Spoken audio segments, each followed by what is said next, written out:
And hello, folks. We are live. This is Daily Fantasy Summer. My name is Prime LOL. I know it's been a while. I promise I wanted to keep it regular, but I keep coming up with these issues. I know Newman, you accuse me of being lazy. Part of that is true. I will not deny that. But hopefully, this show makes up for it. We have a lot to talk about. Some of you may be wondering about my title. It's all based on this morning's games of Royal Never Give Up, being Royal ever screwing it up. And just know that they are an abuser. They have this tendency to draw you back in, to tell you that everything's gonna be okay. We have our players back. We have everything set together. We are going to win games again. We just need to take some time to come together and will be back in competition. Like even analysts believe that Royal never screw up or always screw up would eventually get their bearings, that they would be a marginal playoff team maybe. But then they come into this morning against a 1-4 anyone's legend. One. The only win that anyone's legend had was against one of the one of the bad teams. So, what to do? You got a 2 game slate. You got Royal screw up, coming in with Angel, with Ming, ready. And after game 1, everything was falling into place.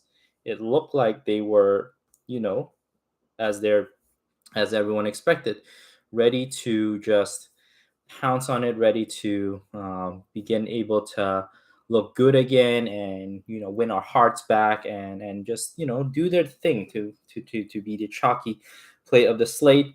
And then they decided to sub out Angel for Tang Yuan or whatever his name is in game 2 after winning game 1. Nobody does that. I mean, why do that? That messes up the chemistry. Naturally, they weren't as bad maybe as the game had looked, but then they lost. And then came game 3, they put Angel back in, and they lost.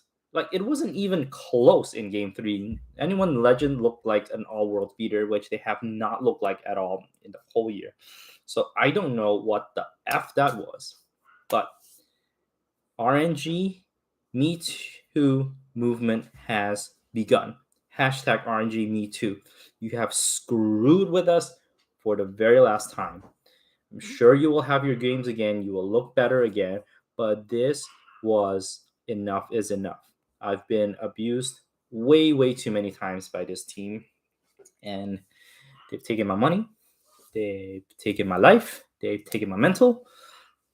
What more can I say? Gelati can probably vouch for me that, it's very, very, fairly, very, very bad. So, what do we have then for today's slate? We will break down some games. We'll talk a little bit about, some of the regions that are upcoming, talk about what's happening around, you know, around the league. LEC is finished, and, you know, um, they G2 won. Surprisingly, it was Mad Lions. Maybe not so surprisingly, Mad Lions made it to the finals with them, but it was a pretty quick sweep of a game, and that was shows that G2 was just head and shoulders above everyone. Let's talk about some of the off-season things for them. Then we can dive into some of the other regions that may be more something that we want to focus on for DFS going forward. So they finished their winter split, the EMEA or the LEC, and they have already making changes. Vitality is kicking out Neon, and they're bringing in Upset. Try again, Super Team. It's someone's fault. I believe Team Dejor is out, and they're bringing in Leader. That was the rumor, so I don't know if that was confirmed or still just a rumor. And then for Team, which one was it? They're bringing in, I think there was some changes made for BDS, but I'm not entirely confirmed quite yet what that is. Oscarinen is replacing Wunder, so another legend, another oldie going to the wayside. And something in Fnatic might be upcoming changes too. Reckless posted a video of how he felt empty when Fnatic reached out to Upset after the split was over, after how Fnatic just missed the playoffs. He said it sounded like he was very backstabbed by, by the team. They said they wouldn't be talking to Upset, that the role would be his for the remainder of the year, but who knows? Who knows how much we can buy into that? And it's just, organizations always make these promises to players. So some of the things I'm seeing here, Excel is maybe looking to replace Viteo with Abadaga. Maybe that's one of the changes that is be rumored. Or, all we know is Abadaga is in the BDS Academy team. And I can't really see much of anything else that is going to change. So they did say a lot of, we expect a lot of changes, coaching changes probably, that are happening in the LEC. So be on the lookout for that. Might be fun. Let's then dive into things that may be more pertinent for us. LCS, let's start with that. One of the regions that is just crapshoot for most part. They are going into week 4. Yeah. So after Super Week, they're now headed into week 4 of their slate, and they will be playing. Why does it say 12.4? I don't believe they are in. Oh, I'm looking at the wrong season. My bad, folks. I should come way more prepared than what I'm showing right now. 2023 season. Okay. Super Week has passed. And right now, FlyQuest stands at the top. C9 stands at number 2. Evil Geniuses, despite going 0-2, losing to Dignitas, the first win of Dignitas season is against EG. They're still number 3, but nipping at their heels are 100 Thieves and CLG. I'm sorry, Golden Guardians, which they are tied for, one of the teams that EG lost to. And then 5th place is Counter Logic, 100 Thieves, TSM, Team Liquid, Immortals, Dignitas. Go figure. Team Liquid is at the verge of missing playoffs, or maybe the last leg of playoffs. Nobody saw that coming, right? Team Soju, Team Korean Drink is not doing it. We are actually going into week 6. From what I can note is that ASOL is activated. I believe that they're still playing in 13.3. So some of the things that we can expect from 13.3 that we already saw because they played in those patch like last back-to-back weeks, it's that more engaged support will come along. You'll see a lot of Rakan. We'll see a lot of Nautilus. We'll see fewer, wacky stuff like Ash. You'll still see the Heimer. And what that would mean is some of the supports back in 13.1b, the supports actually have that capability of playing marksman more so they would steal all the kills. Right now it's less. We may go back to the days where supports are just supports and relying on assist scores to help their fantasy scoring. So that gives jungle back a little bit of a bump. I'll tell you that, because in previous patches I think that supports are close to equal, but with the discount that you can get away with support captain all the time. I will say the marksman has also been okay. They haven't separated from one another, so ADC has not truly separated one another from one another. In the LCS, you want Prince, you want Berserker, you want FBI, for example, right? All of those players and we score a double lift, right, in games that they win, and just have them as captain. Just have them focus as more so the captain role in that aspect. So mid is going to not see too much changes in my estimation going forward. We'll still see Azir, Silas, and at times the mid can outscore ADC with a slight discount. I know some of them are priced just as high as an ADC. For sure, I know that Jojo Pion has been up there, but he may get a discount after going 0-2, right? Vikla, I don't know if he's been worth his salary for a lot of times, but I know C9 now is running with MNS. Didn't even talk about him last time. The Dplex has been replaced. MNS has come in, and C9, lost one game, won one game. He looks good. He looks like a great player that you can put into your lineup, and I think C9 will still be one of my go-to for cash for a lot of times. Blabber has not given me those amazing score. He's doing what he's doing as a jungler, but I just think that there are others that are outplaying him. Inspired, for example, contracts if CLG actually wins, and I also have River, who's been amazing. Golden Guardians, don't sleep. Well, nobody's gonna sleep on Golden Guardians ever again, but they have such a nice schedule coming up ahead, and they're looking red hot right now, going on I believe it's almost like a 6-game, at least 5-game winning streak right now. That's a lot. When I hear these kind of winning streaks going, I get a pause. It's really hard to sustain, but their upcoming opponents are Team Liquid and Immortals. Are they going to lose to them? My thinking is probably not. And yet that feeling sits with me. So I don't know. Maybe I'll throw in an Immortals lineup for Friday, but the Golden Guardians are red hot right now. They could be considered for cash. I don't see them being priced super high. They've been in the middle and have paid out really well. I've been able to hit on some of them in GPP. Too bad my cash is the one that keeps dying.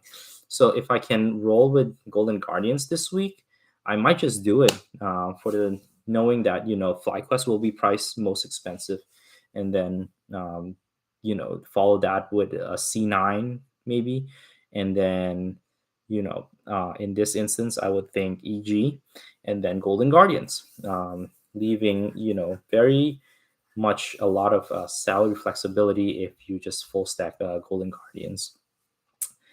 So with that said, we're kind of hopefully that gives us an idea of like what this patch would mean, and how you can put in your lineup. I think we're going back to more traditional lineups of trying to get your ADC captain, have your top and mid and jungle probably a little bit slightly a priority over support in some instances. So if you can do a 4-man stack and not have to make a compromise, just for certain, I know that some supports are still worth playing in the captain spot, like Vulcan, like even Sven. I would throw in potentially Huhi, just because if Golden Guardians stay red hot, he's going to be getting a lot of the benefits from that, alongside playing alongside Stixxay. So those are the supports that I'm really thinking about putting in the captain slot if I am like very strapped for a salary and wanting to make the safest lineup possible.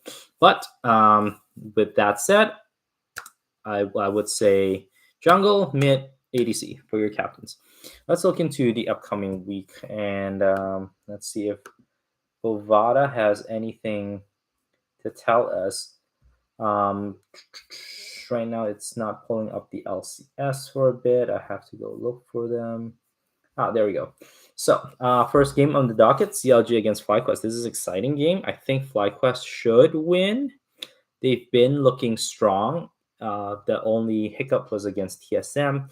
They are minus 400 favorite in this game. I think they can put an okay score. FlyQuest has not been worth their salary for the large part. I think Prince has impact on some occasion. Spica, not so much. Vikla, definitely the one I am considering mostly for a GPP, and leaving him out in cash if I am going to the FlyQuest route. CLG does give up a decent amount of deaths in their losses, especially with contracts, who dies a lot. Dogla dies a lot. when they lose. So I'm already kind of penciling in FlyQuest as my cash play. Then the next game is TSM against Evil Geniuses. With what Evil Geniuses has shown last week, it's a very lackluster performance. They look apathetic. They look very tired, and just doesn't look like they're interested. Maybe burnout's coming. I've heard a lot of excuses, like people are saying, oh, they don't treat Someday and FBI as part of their team. There's no good team synergy, and all these things you hear after a team goes on like a bad streak and nobody understands why. So they come up with all these reasons. They pinpoint their body language in interviews, what they say. They get like really scrutinized. Now, this game, with that said, I think if EG doesn't snap out of it, there's a good chance TSM does upset, because TSM is this team that wants to win, wants to prove people wrong. They have that chip on their shoulder, which reminds me a lot of what EG showed last year. And so I will say, just have a TSM lineup out there. I think it's worth playing that angle, and you'll not get a big ownership. I do think you won't get as big as a discount as expected, but I'm certain that very few people would consider TSM, as there are other underdogs that they might like. Next game, for example, 100 Thieves against Cloud9. Cloud9's in minus 200 favorite. 100 Thieves has looked spotty. Yeah, they pulled out a win against Team Liquid, and I'm wondering, like, was Team Liquid just giving up? Like was it more resiliency from 100 Thieves to kind of like push it through the late game after a crappy like start of the split? They have not looked good since the patch changed. I will say that 100 Thieves is one that is adjusting. I have heard from others saying that this does not bode well for Busio as far as engaged champs. That's not something he is typically good at, I suppose. He is a roamer, so I would be surprised if he doesn't pick a Pike or a Rakan. But definitely, I can see like if he is put on Nautilus duty, for example, or even Leona, I could see a bit of a struggle there. Tenacity is trying to carry. He's really just trying to do a lot. I don't know if he is able to do that against Fudge. And Closer is your coin flipper, right? I just see Blabber being much more consistent, not going to get outplayed. I can see C9 pretty much taking this game, and they're my second consideration for cash games, depending on how they're priced. I would imagine they are lower than EG, they're lower than FlyQuest, and so that gives you a lot of leeway. So Team Liquid against Golden Guardians is now priced at even, with Team Liquid at minus 110 and Golden Guardians at 112. So this game is the one that we can say for certain that Golden Guardians will be slightly more expensive than Team Liquid, or it could go the other way around, depending on your depending on when DK released the slate. I think this is why I say I'm fully wanting to buy into this Golden Guardian direction right now. This streak that they're going on.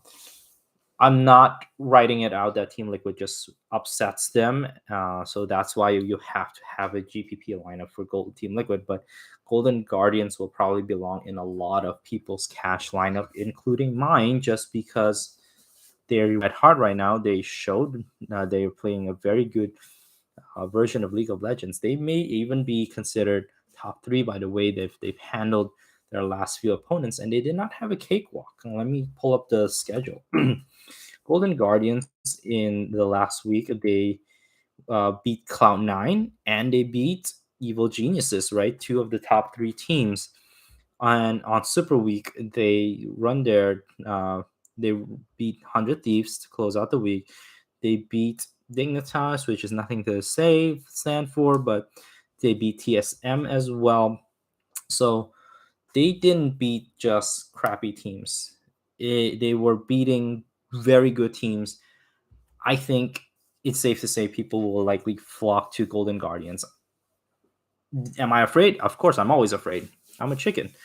But think I'll just have to roll with it. Golden Guardians and cash, and that gives me flexibility to either stack them with C9 or FlyQuest. Then the last game of the day will be Immortals against Dignitas. Dignitas is a favorite minus 170 against Immortal.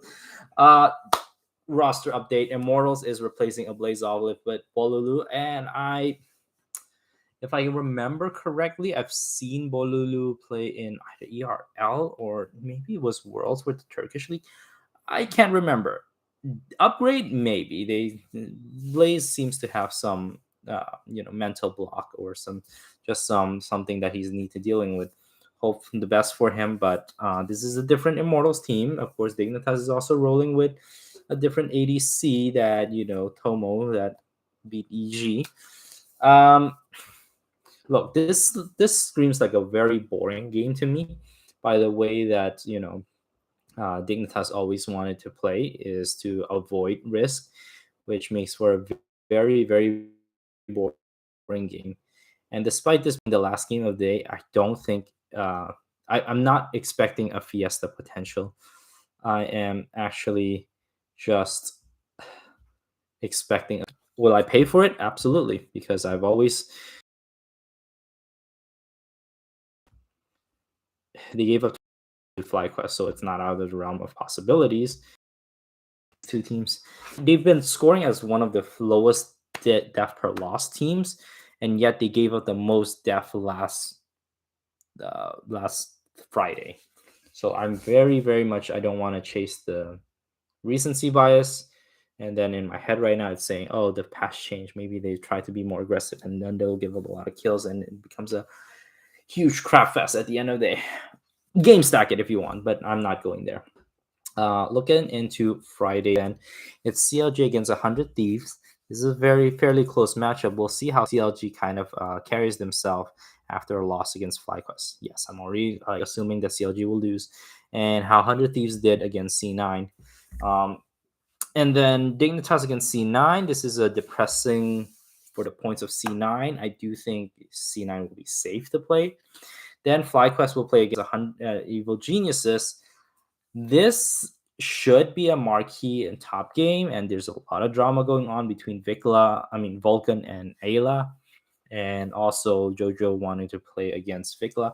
Maybe EG is like ramping themselves up and hyping themselves up because of this game that they've circled around. They need to beat FlyQuest in order to show that they still got it, that they are still a legit contender and not just a fourth place team at the end of the LCS spring split, which I do think that's likely the outcome if they, again, even if they go 1-1 this weekend. And then we have TSM against Team Liquid. Very fun historic matchup for rivalry reasons, but I'm also interested in seeing if this is the level for TSM. This is their market, right? Do we belong in the playoffs? Are we better than Team Liquid? And this is the chance for Team Liquid to show that they're not dead, that they're making a turnaround. Quite honestly, I thought that after the Super Week, Team Liquid is about to turn around, and they need to do so. They need to win against TSM to begin showing that this is not a safe game whatsoever, and it could be a potential good slate breaker type of game. And then you have Immortals against Golden Guardians. Everyone will be on the Golden Guardians bandwagon. I know, especially if Golden Guardians beat Team Liquid, you can expect a huge influx of Golden Guardian lineups. Nobody's believing in Immortals. We shall see. Things may surprise us on Thursday, but I doubt it.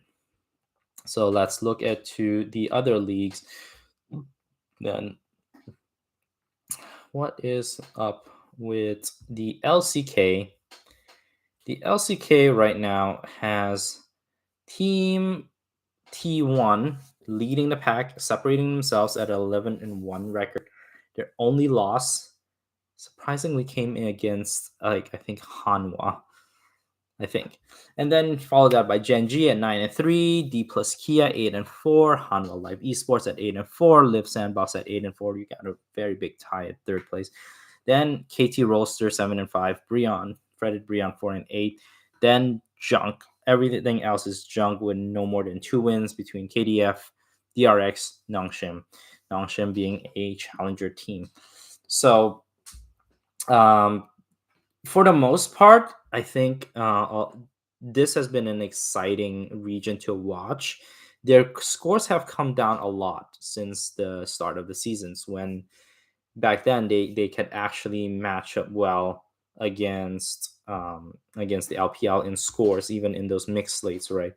A lot of the teams actually scored in the 20s, the 18 total kills per game, but they have really cooled down a lot. Several teams still play at that high level where you get all the juicy fantasy points. Those are Gen G, Hanwha Life, sometimes T1, but everything else is very much low scoring for the most part. And you have to pick your spots, you have to pick the opponents. The teams that give up a lot more deaths in their losses are Condong Freaks, and I believe DRX, but don't quote me on that. In this last week, LCK is not um, LCK is not very immune to tomfoolery. They had upsets that comes out of nowhere, and but still more stable compared to all the other leagues. They're still more stable, still more reliable, and which makes them hardly a good region to play around upsets or trying to bet on the underdog. Even so, I would say when the top teams fight against one another, that's when the fireworks happen, and that's when you really, really would enjoy a good game. And the top tier are matched well against one another. The bottom tier match well against one another. The mid tier is where unexpected results can happen. So as I'm looking at Oracle Elixir, DRX is the one that gives up the most kills, followed by Nongshim, then Quantum Freak. So that makes sense. The bottom tier teams die a lot more, and T1 also dies a lot. They're right in the middle of the pack. For being a top team, they die way more, almost 100 more deaths than actually more than 100 deaths than D plus Kia. Lately, it seems like D plus Kia is having a bit of a burnout for Showmaker and Canyon. They've been playing this game for a long time, no doubt. But in some of the interviews, you hear them not complaining, but saying that the fun is not there as much anymore, and now it sounds like it's more work. And it has happened before in the past, when back in before COVID, and you hear some of the players say they experience some form of lack of joy in the game because it's a grind. And truthfully, the way they play League of Legends, the way they train for it, it is a grind. It's a daily grind for them, and I can see the loss of motivation sometimes, a loss of that spirit. And I'm not surprised if Showmaker and or Canyon at some point calls it quits in next season and a half. Those are some really, really serious signs. So even more so giving Faker that credit for just having as long of a life span as he can. Okay, coming back to just talking about fantasy. Speak too much about what's going on in the real world. So tonight, March 1st, is the games. You probably won't catch this, but I'll just talk about it anyways. T1 will go against Condon Freaks. Gives you a good look, a good circle this game to be a good cash place. We already said Condon can give up a lot of kills. And then Damwon Kia, the one that gives up the most, the DRX gives up the most kills, will go against Damwon Kia or D plus Kia. I can't keep this straight. The favorite should win here. I think, despite their burnout, I think, and I sense and I see that DRX is still a top team. Now, do I go with the DPL type of statistics? Then, in that sense, I would say that D plus should be more so favored in fantasy points, getting more fantasy points than T1. But it is close enough that I will probably want more players from T1, and I want to play around Gumayushi. I want to play around Owner. I want to play around Zeus.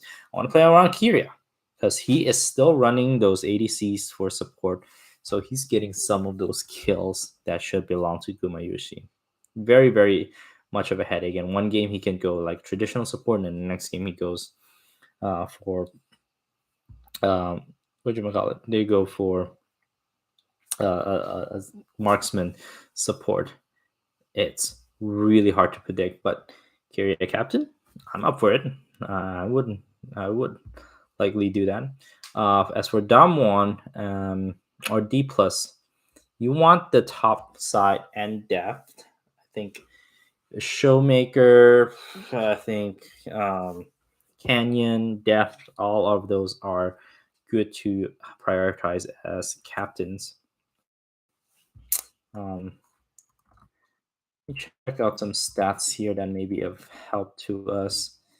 The statistics are pretty, and D plus Kia just dominates on every facet compared to the RX. And so, hey, this is also a homecoming game, so to speak, for Deft, I believe. Death. Because Death has been formerly of DRX. Am I getting this right? I feel like I'm spouting nonsense sometimes. Yep, Deft. Homecoming game for him. I would circle him, pencil him in for a potential captain's play. Let's look at the statistics between T1 and KDF, Kwandong Freaks.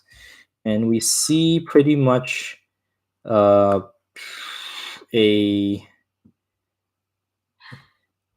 huge gap in the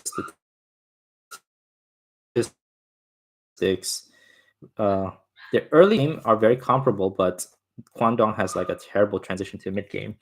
And the gold difference at 15 is almost 2,000 gold difference. So this is fairly much like T1 can run the show, and we run the risk of them completing the game way too fast and then not putting enough score. So that's another angle where I think I would lean towards D plus Kia in that stack. Then on Thursday, we have KT Roaster against Gen G, Nongshim against Hanwha. These are, again, viable games that I may want to play in DFS over some of the LPL games that might be happening those days. And so Genji for sure would be one that goes for the throat, goes for the kills. Hanwha has been on and off. And some days when I expect them to just run their opponent and kind of put in high score, they don't. And in those games where I think that they were going to score low because of their opponent, they score highly. So it's really hard to figure them out. I would just say go the opposite of what your gut is telling you. And, in this instance, they should be putting up a good score against Nongshim because Nongshim dies a lot. But yet, because I'm expecting that, I think I'm likely fading Hanwha life to my own detriment. I get it. It's my choice, my bankroll. Gonna die with it. Friday, Sandbox against Condom Freaks. If Sandbox doesn't really chase for the skills, they play a very, very good brand of League of Legends. I think they're very solid. I think they beat Gen G, if I'm not mistaken, at one point in the season. And so this team is fairly legit. Sandbox.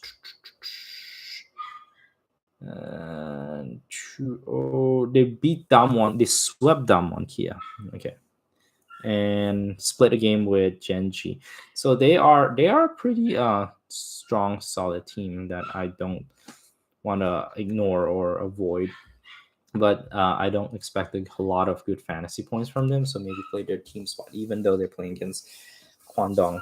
And then we have T1. Did they play back to back? Oh no, that's the ones. T1 against Fretted Brion. Bro is, I don't know. they have their moments. I think they belong straight in the middle of the pack of everything. And T1 may hang in there, may lose a game to Brion, but I would expect T1 to at least win this series. So it's not safe for cash if we're expecting a 3-game series, but certainly you know it's it's something that you can consider for GPP, in just in case they are the better options than the LPL games. Speaking of LPL, they finally turned to 13.3.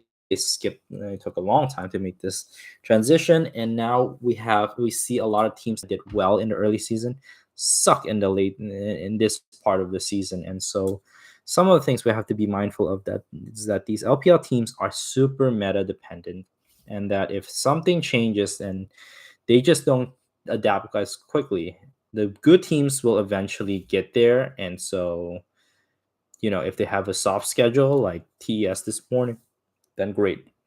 But if they have to play against similar level of opponents and they haven't adapted, then we really might see a struggle.